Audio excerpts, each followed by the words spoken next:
Now, breaking news from WRAL. Coverage you can count on. We have team coverage this morning after a violent night in Durham where 6 people have been shot in a matter of hours. Police are still on Fayetteville Street right now where 3 people were shot. Another shooting happened on East Cornwallis Road and left a 2-year-old and 2 adults hurt. And it's a comfortable morning again. Our temperatures are mainly in the 60s with moderate humidity, but tomorrow we start to move into the potential for some dangerous heat. I'll show you when it really cranks up.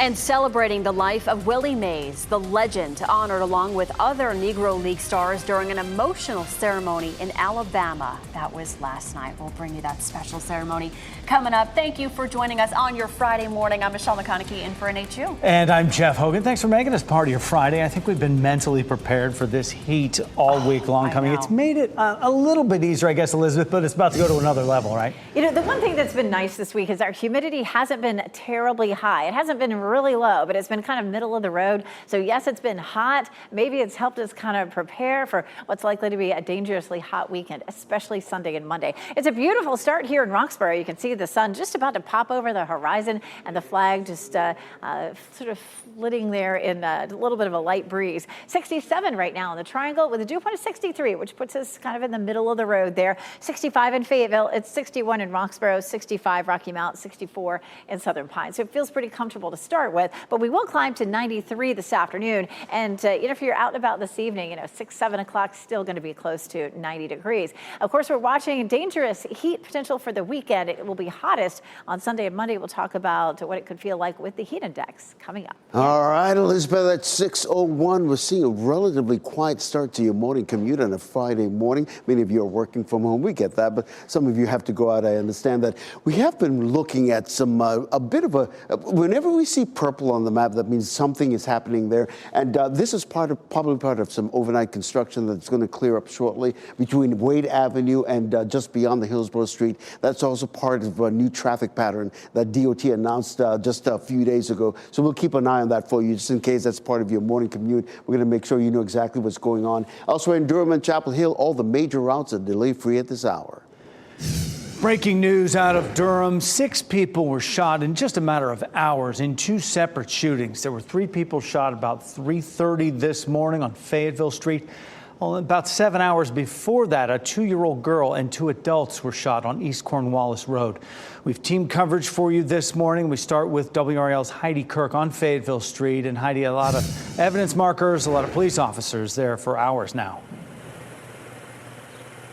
Jeff, we got here a couple of hours ago, and it's been an active investigation ever since. I'm going to step out of the way and show you the scene over here. Again, this is on Fayetteville Street and Linwood Avenue in Durham. Now, that shooting happened at approximately 3:30 this morning. When officers arrived, they found 3 victims, 2 adult males and an adult female. Now, those 2 male victims were transported to a local hospital with non-life-threatening injuries, but the female was transported with life-threatening injuries. Now, of course, this is an ongoing investigation, as you mentioned, and you can see right behind me, there's a lot going on here, and we're working to find the answers alongside police so we can inform you as to what happened. And if you happen to know anything, Durham police are asking anyone with information to come forward. Heidi Kirk, WRAL News, live in Durham. Nick Perlin also in Durham and the WRAL breaking news tracker. Nick, police are investigating an earlier shooting that left a 2-year-old girl with life-threatening injuries and also hurt 2 adults as well. That's right, Michelle. That shooting happened at around 8 at the Cadence apartment in Durham. And like you said, a toddler injured in this shooting. Just heartbreaking details coming out of Durham this morning. And we're very worried about how that girl is doing. I do want to get you to this video from the WRAL breaking news tracker to show you what this looked like. When this first happened, you can see Durham police in the parking lot of this apartment complex and taping off a large area of it as they try to investigate what exactly led to this shooting. We do know 3 people were shot, a man, a woman, and of course, that toddler, a 2-year-old girl who was also injured in this shooting. The 2 adults are expected to be okay, but like I said, we're very concerned about how that 2-year-old is doing right now. That toddler has very serious injuries, and obviously we're all hoping that she's going to be okay. We are still here at the Durham Police Department. We're trying to get more information about what exactly led to the shooting and if Durham police have any idea who is responsible for the shooting. We'll keep pressing for more information. Reporting live in Durham, Nick Perlin, WRAL News. Parts of the Texas Gulf Coast look like this. They're dealing with the aftermath of the first named storm of the Atlantic hurricane season. Alberto caused flooding during high tides in Galveston and other coastal communities, and some areas were drenched by more than 4 inches of rain before that storm weakened. Alberto made landfall in Mexico as a tropical storm yesterday morning. Mexican authorities blame the storm for at least 4 deaths. And that includes 2 young people who were electrocuted while riding bicycles in the rain. The storm brought heavy rain to regions of that country that have been parched by a recent drought. Next week, First Lady Jill Biden will pay a visit to North Carolina. WRAL learned that she'll travel to Charlotte on Tuesday. She'll be in our state to deliver remarks at a political finance event. The visit comes just a couple of days before the presidential debate between President Biden and former President Donald Trump. President Biden plans to visit Raleigh next Friday, the day after that debate. Now, we've learned more about NC State's plans for the future of Poe Hall. That's the building where hundreds of people worked or studied and now believe it gave them cancer. NC State Chancellor Randy Woodson put out a public explanation with plans to gut that building. Alumni are fighting to keep the building the way it is so they can have it independently tested. Attorneys fighting NC State in court say the school hasn't done enough testing to have a full picture of the problem.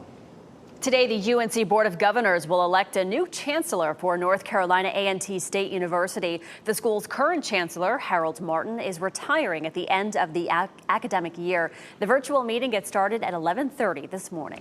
Take Back Title IX is a message from a coalition of athletes, coaches, and advocates who are on a national tour opposing changes to the policy. The Biden administration recently rewrote the law, prioritizing gender identity over sex. The group is called Our Bodies, Our Sports. It made a stop in Chapel Hill last night. Former UNC women's basketball coach Sylvia Hatchell joined them there. She says it comes down to a fairness issue. We spoke with a representative with the National Center for Transgender Equality who said rhetoric like this is harmful to trans athletes. To say we should have our community separated from cisgender community in terms of the sports world, it goes against what Title IX stands for. If female athletes have to play transgenders, that it's not fair and it's not equal and it's not anywhere close to being a level playing field. The new Title IX rules also require schools to take immediate action to end any sex discrimination and protect against retaliation for exercising rights. The changes will take effect August 1st. Time is 6:07. Good morning. I'm Chris Lovingood giving you a look here in the WRAL Live Center at U.S. futures ahead of the stock market opening today. Little changes that we're seeing here, mostly in the red, though. And this is ahead of several different reports coming out regarding their economy, including the U.S. Leading Economic Indicators report from the Conference Board, existing home sales from the National Association of Realtors, and both the S&P Flash U.S. Manufacturing and Services Purchasing Manager indices. A notable other thing that we've seen here is that NVIDIA, the chip maker, seems to have lost about a drop of 3.5% yesterday, but it's still up 160% year to date. So still impressive in that regard. Thanks, Chris. A special tribute to Willie Mays was part of Major League Baseball's celebration of the Negro Leagues. Mays' son, Michael, addressed the crowd before a game between the San Francisco Giants and the St. Louis Cardinals in Birmingham, Alabama. Mays played at the stadium Rickwood Field when he made his debut with the Birmingham Black Barons in 1947. Some surviving Negro League players were on hand for the special event. The Negro Leagues featured black players for the first half of the 20th century before Jackie Robinson broke the Major League color barrier. Today, there is a new route landing at RDU. The first direct flight from Panama City will land in a few hours. The Copa Airlines flight will land at 1:30 this afternoon. It's a new flight that we reported was announced back in February. People can make that trip from Panama to and from RDU Mondays, Wednesdays, Fridays, and Saturdays. Coming up, State Treasurer Dale Folwell is accused of misusing his state-issued vehicle, the support that he's getting from a former state official who faces similar accusations. And Charlie Woods is following in his dad's footsteps. He's got the eye of the tiger, I think. The big championship tournament he's preparing for next month.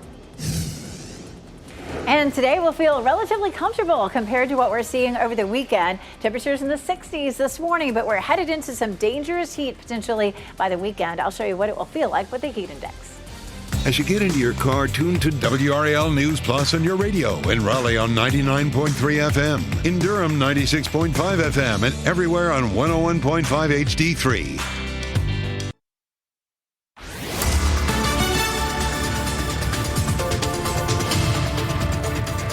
612, check this beautiful shot out. This is a live view of Carolina Beach. That sun just starting to pop up and a few clouds there looking absolutely beautiful. With intense heat here over the weekend, you may be thinking about headed to the beach. It will be a little bit cooler, but look at this. We have a tropical system that could have some tropical characteristics down near Florida that is creating high rip current danger all up and down the East Coast, including our beaches. So it is not a weekend that you want to get in the water. Yesterday, there were 25 rescues for rip currents at Carolina Beach. So you really want to be careful this weekend because it's not likely to change. It's going to be hot at the beaches. Temperatures will be in the mid to upper 80s for Saturday and Sunday as well. But, still, if you can get in the water up to your knees, you'll be okay. Kind of hot in the mountains, too. Temperatures in the low 90s for tomorrow. Ken?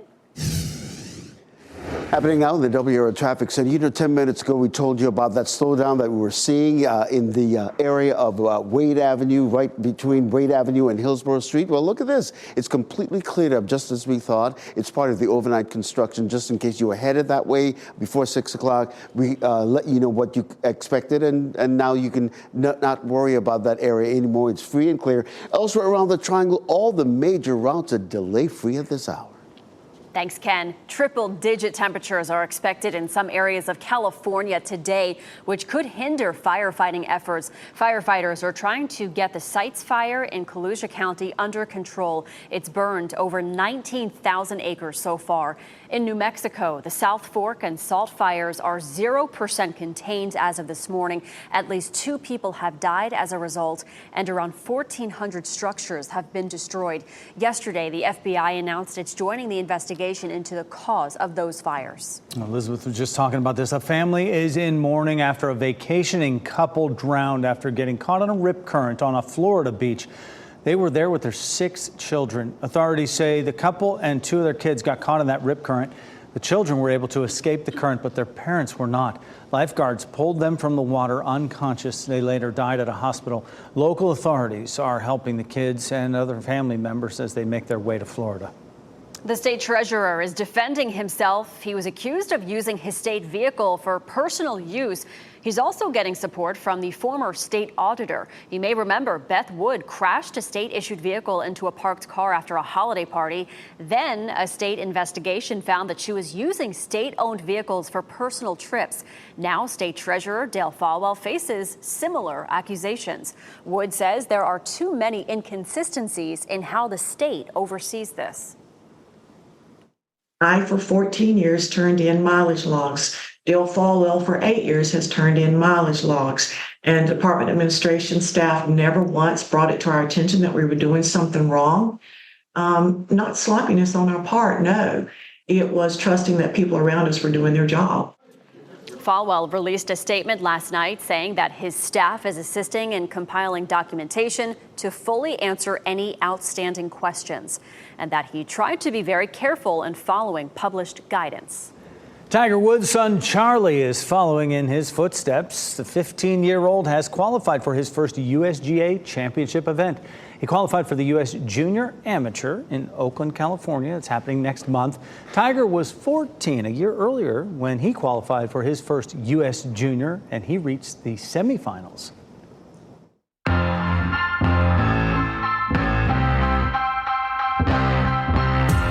This weekend is packed with a lot of live music, a big celebration also for Pride Month in downtown Raleigh. Yeah, And let's start with a country music concert at PNC Arena. Pretty big star. You might have heard of him. Tim McGraw brings his standing room only tour to PNC Arena in Raleigh tomorrow. He'll be joined by special guests Carly Pearce and Timothy Wayne. And on Sunday, Willie Nelson will bring the Outlaw Festival to Coastal Credit Union Music Park at Walnut Creek. This year's event features Willie, Bob Dylan, and Robert Plant, as well as Alison Krauss. The show starts at 5 p.m. And June is Pride Month. Tomorrow, the Out Raleigh Festival is happening on Fayetteville Street in downtown Raleigh. There will be live music, vendors, artists, a beer garden, and a children's zone. Admission is free. And for more about these and other events, you can go to WRAL.com and search Out and About. Some of them will have some water stations as well set up, so bring your disposable water can with you and you can fill it up at your leisure. Elizabeth Gardner is in the WRAL Severe Weather Center right now with a look at our forecast here. The national picture here, Elizabeth. We'll start with the big picture of what's happening. We've had a big area of high pressure that's kept things hot for us. We're looking at now when our next chances of rain may be. We have a low that's developing that has a small chance of developing tropical characteristics. It's going to bring some rain to Florida, Georgia, and South Carolina, but probably not much rain for us. We take a look at the tropical outlook here, and you can see this system has a 50% chance of developing tropical characteristics. No matter what, it's probably going to bring some heavy rain, but it will, again, most likely be to our south. And then another situation developing here where Tropical Storm Alberto developed and moved inland, creating a lot of flooding over Mexico and even some of that in Texas. Another system could develop in the next few days in the same spot. This is a look at the model plots for that system that's trying to develop off the coast of Florida and Georgia. Notice how it swings inland and then in most cases fizzles. There's some of the model plots that kind of move along the coast of North Carolina, but this is not likely to be a system that really causes us much problem. You can see some of the rain associated with this starting today. We'll push this into motion. You can see some of that rain moving inland around Florida, Georgia, South Carolina, and possibly along the coast of North Carolina with a little bit of rain by Saturday. But by that point, the tropical characteristics have really pretty much fizzled out if we even see it developing into a tropical system. We may have a front that comes in on Monday. That's going to bring us the next best chance of rain here. We check the model plots for the second system down in the Gulf of Mexico, Bay of Campeche. And again, it moves up across the same area where we saw the heavy rain and flooding in Mexico. They could see another up to 5 inches with this system in the next 7 days. And in South Texas, it may be just 2 or 3 inches. So hopefully they wouldn't see a repeat of that flooding. But for Mexico, adding another 5 inches to what they've already seen could cause more problems. Beautiful sunrise in Goldsboro, Apex, Chapel Hill, courtesy of Top of the Hill Restaurant. And of course, our newsroom there in Fayetteville, the tower in our backyard earlier this morning, lit in blue. We have a dangerously hot weekend in our forecast. It's likely to feel like 102 on Saturday and 107 on Sunday. And that 107 could put us into a heat advisory. We'll watch for that. And the heat just doesn't stop. Monday, Tuesday, Wednesday, Thursday, very hot conditions. As a matter of fact, Wednesday we could reach 100 degrees and we will see slightly cooler temperatures on Thursday with that next front coming through. We'll follow that front. Here's Monday. You can watch that front coming across the mountains and well ahead of it, some showers and thunderstorms. It's certainly not going to be enough to eliminate some of the drought situations that's starting to develop. Last week, we were almost completely clear, and now we're back to abnormally dry conditions across a good chunk of our viewing area. In the last 30 days, we've only seen anywhere from 10 to 30% of our normal rainfall. So we are really hurting for rain. Besides Monday, we may also see some showers and thunderstorms next Thursday. Again, that's probably not going to erase the drought, but it should help, Ken. Oh, we're looking for that help, Elizabeth. Weather and traffic every 10 minutes. Look at this on the traffic map this morning. Nothing but green showing up. And if you're getting ready to head out, of course, this is what you can expect. We like to see that. Not a problem. So in that regard, let's take you outside, give you a look at our live traffic cameras this morning. Let's start with I-440 and Lake Boone Trail. With the westbound lanes coming toward us, traffic has picked up just a little bit, but you can see it's moving at a steady clip. Similarly, this is I-40 and Wade Avenue this morning. The westbound lanes again coming toward us, traffic picking up again, but moving rather smoothly in both directions. Good news. Thanks, Ken. A bill that would legalize medical marijuana in North Carolina clears one hurdle, but faces more ahead. Why some lawmakers in the state house say they won't get behind it. And a special night for a U.S. swimmer becomes even more special thanks to her boyfriend. His proposal at the Olympic qualifiers. That's coming up in What's Trending. And as we head to break, here's your winning lottery numbers. Good luck.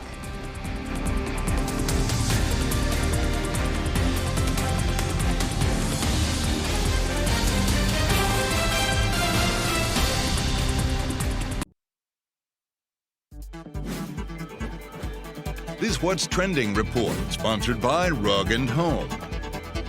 U.S. swimmer Lily King qualified for the Olympics, and that may not even be the most memorable part of her night. I'm sure it won't be when she looks back on it in years. Ken Smith here now with What's Trending. All of us hopeless romantics absolutely love this story. King's boyfriend had a big surprise for her after she qualified for Paris.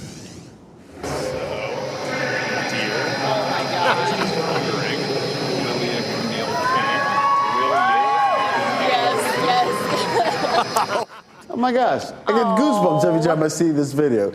James Wells popped the question, and as you heard right there, she said yes. Yeah, it's so sweet. I read some of the proposal online, and it said, he said, you know, you're amazing. I love what you do, and I moved all the way across the country for you. I dropped my job for you, and it's all worth it because, you know, I love you, and will you marry me? And that's it. And she said yes. Engaged woman. All caught on camera there. And I don't think it would have been any different if she didn't qualify. Yeah, I don't think so. Probably would have cheered up if she hadn't qualified. Right, exactly. Right. Yeah. Hey, here's something for your summer viewing pleasure. We're getting a closer look at the upcoming Batman spin-off series starring Colin Farrell as the Penguin. We're gonna tear down the Empire from the inside out. You know, Oz, people underestimate you, but not me. I've always known you were capable. Big Colin Farrell fan. Yeah, the 8-episode series picks up where the 2022 blockbuster movie, The Batman, left off. It debuts in September on Max. Wow. The villain terrorizing Gotham once again. And it's 8 episodes. I mean, looking forward to that. You got to wait the whole summer for it. Yeah. But it'll pick right up where it left off. Folks will be ready for it. Something to look Ken, forward to. Thank you. This morning on Today, stars from the New York Yankees will be live on the Plaza from the Yankees Hope Week. The team's charity effort is designed to give hope and encouragement. Today airs at 7 right here on WRAL. And coming up, we have team coverage in Durham this morning as 6 people are hurt in 2 separate shootings. This is a live look at Fayetteville Street where 3 people were shot earlier this morning.